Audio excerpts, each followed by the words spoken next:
নমস্কার বন্ধুরা, জয় মা। সবাইকে স্বাগত আমার নতুন একটি মিনি ব্লগে। সকলে কেমন আছো? আশা করি মায়ের কৃপায় সকলেই ভালো আছো আর আমিও খুবই ভালো আছি। এটা হলো শনিবার দিনের ভিডিও। তো তোমরা প্রথমে আমার মাতৃ দর্শন করো।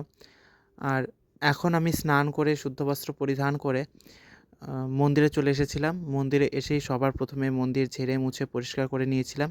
আর শনিবারের আগের দিন অর্থাৎ শুক্রবার, সেদিন কিন্তু ছিল বকুল অমাবস্যা। আর আমি যেহেতু প্রতি অমাবস্যা পূর্ণিমাতেই মায়ের শাড়ি পরিবর্তন করাই, কিন্তু সেই বকুল অমাবস্যার দিন আমার জরুরি একটা কাজ থাকার জন্য আমি কিন্তু সেদিন মায়ের শাড়ি পরিবর্তন করাতে পারিনি। তো শনিবার দিনে আমি মায়ের এই হলুদ রঙের শাড়িটা পরিধান করিয়েছিলাম। তো সকলে কমেন্ট করে জানিও মাকে এই শাড়ি পরে কেমন লাগছে। আর শনিবার দিন আমি মাকে দুধ খই নিবেদন করেছিলাম আর পানীয় 1 গ্লাস জল। আর আমি এখানে ধূপ, প্রদীপ সমস্ত কিছু রেডি করে নিয়েছি। আর এখন আমি আরতির জোগাড় করে নিয়েছিলাম সমস্ত কিছু এখানে। আর এখন আমি আরতি করব। তো তোমরা সম্পূর্ণ ভিডিওটা দেখো, কেউ স্কিপ করে যেও না।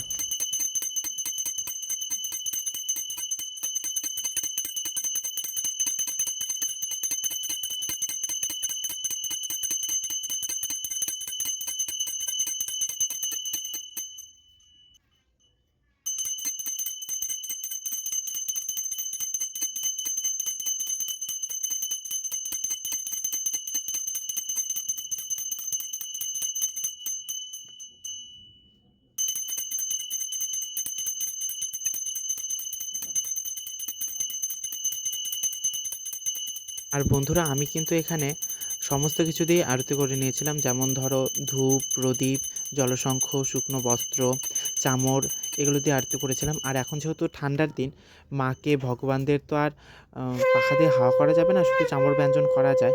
তো যাই হোক, এই নিয়মটা তোমরা সকলেই জানো। আর এখন তোমরা মায়ের ভোগ দর্শন করো আর মায়ের শ্রীঘট, মঙ্গল ঘট দর্শন করো। তোমরা আমার মাকেও এখন দর্শন করো। আর তোমরা সকলে কিন্তু কমেন্ট করে জানিও আমার মাকে আজকে কেমন লাগছে। আর বন্ধুরা, আমার ভিডিওটা কিন্তু আজকে এ পর্যন্তই। তোমাদের যদি ভিডিওটা ভালো লেগে থাকে, লাইক, কমেন্ট, সাবস্ক্রাইব অবশ্যই করো। আর দেখা হচ্ছে পরবর্তী কোনো একটা ভিডিওতে। ততদিনে সকলেই ভালো থেকো, সুস্থ থেকো, এই কামনাই করি মায়ের কাছে। তো আমি আমার ভিডিওটা এখানেই রাখছি। জয় মা।